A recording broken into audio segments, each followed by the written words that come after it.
The day my wife looked me in the eyes and said, "You're nothing without me, Ethan." I didn't argue. I simply smiled, packed one suitcase, and walked out of the house. 6 months later, she stood outside my office building, crying, begging for 5 minutes of my time.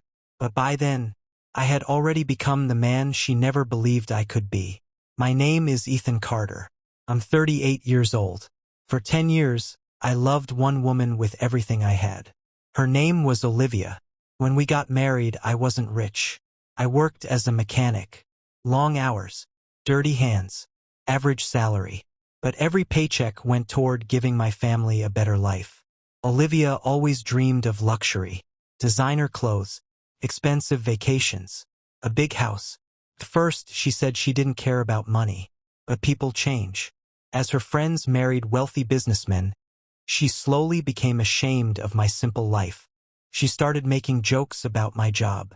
At dinner parties, she'd laugh. "My husband smells like engine oil every evening." Everyone laughed. I smiled, but inside it hurt.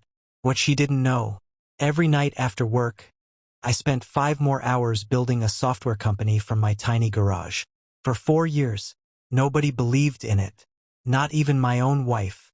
Then came the day everything changed. Olivia looked at me and said, "I deserve someone successful." Those words broke something inside me. I quietly packed my clothes, walked out, and never looked back.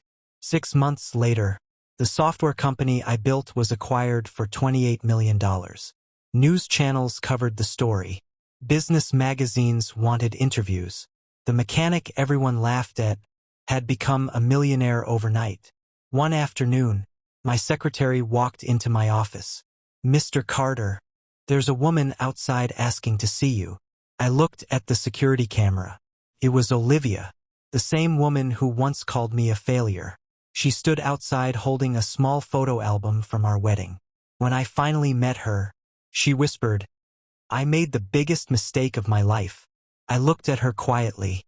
Then I replied, "You didn't leave because I was poor. You left because you thought I'd never become more." She started crying.